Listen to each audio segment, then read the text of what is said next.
Today I want to talk about absolutism. It's been around for a long time, and it is important. It helps us make sense of life. It helps us, stops asking too many questions. Limits our field of view. Keeps us psychologically sane in a way, but it also can become quite detrimental when it becomes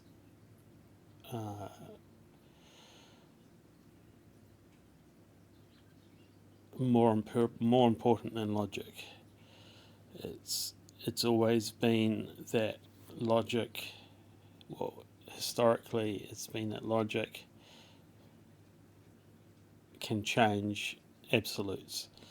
If you learn something new, it changes your way of looking at the world, and therefore your absolutes change.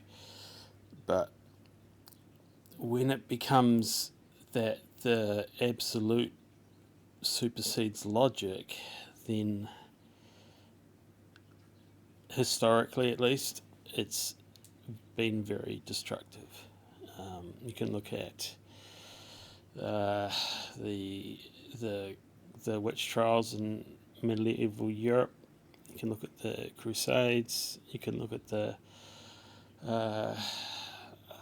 jihad that sort of the Muslims do. It's always been a part of life where societies that become absolute over logic very quickly fall apart. I mean, that's communism, socialism, all these systems that we put in place. Once they become the theory becomes more important than the logic, they fall over. They very quickly slide into dictatorships. They slide into massive wars, ethnic cleansings, and that's obviously the extreme cases. But the more subtle element of it, it could be like what happened with COVID, where it was trust the science, and the science became an absolute, and it was very difficult to apply logic over that. I'm seeing it a lot with politics at the moment, where it doesn't matter what the logic says if it's not following the party line, or it's not following our belief system, then it must be wrong, even if logic dictates that it's not.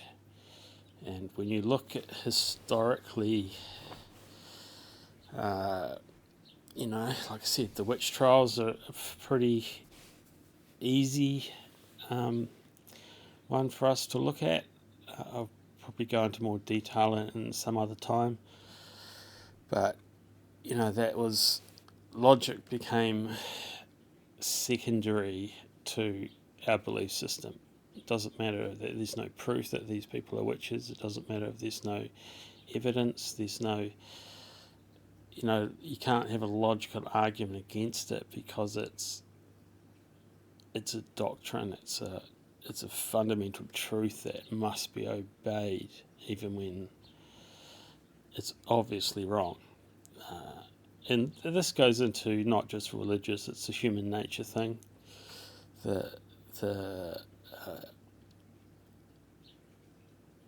The human psyche has to have absolutes. It's a fundamental element that we have to have. We can't live without them. There's just too much data out there for our brains to comprehend, so we have to put absolute limits in place to sort of, how would you put it, to keep our sanity. and to not just have our whole life dissolve into endless questions. So that there is a good part of absolutism. It's an essential part of life. But like I said, with this, it's not a new invention. Obviously, it's been around since the dawn of time. It became, like I said, very easy to understand in certain periods of time where we could just see absolute stupidity going on for the sake of a belief structure. World War II.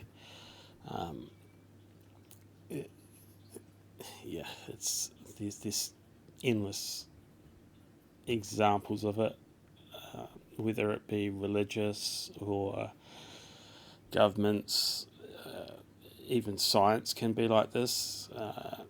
Archaeology is definitely heavily invested in this kind of thing, where we know what happens. And again, going back to sort of really old historical evolution, all this kind of thing, there's a lot of absolutes that really, if you come up with a point that's different, it doesn't matter what you say. You could say something completely crazy, conspiracy theory, or you could say something quite logical. It doesn't matter, because it goes against the belief structure of this absolute, this is what happened, this must be what happened. If this doesn't happen, my world ends. So therefore, there's no way that this point can change. Which, again, like I said, it's a helpful element to keep people from having too many questions, but it's also can be very detrimental to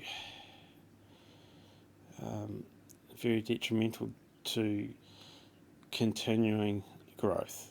Like, our minds are always expanding, and therefore our absolutes must be malleable and must be able to change to facilitate that growth, for that change to happen. If I look back on my life, my absolutes of a year ago are not the same as my absolutes today. Definitely 10 years ago, they're completely different. So, like, absolutes, people have this idea that these are fundamental things that can't change, but in reality, they are only a psychological necessity to keep sort of a mental stability.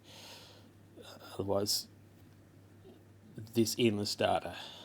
You can go down rabbit holes, most people have at some point, and there's millions, there's billions of these rabbit holes. So to keep ourselves a little bit stable, they're necessary.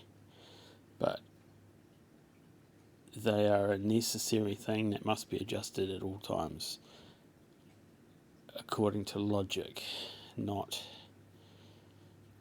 belief structures, not, it's not like evolution's a good one. We know fuck all about evolution.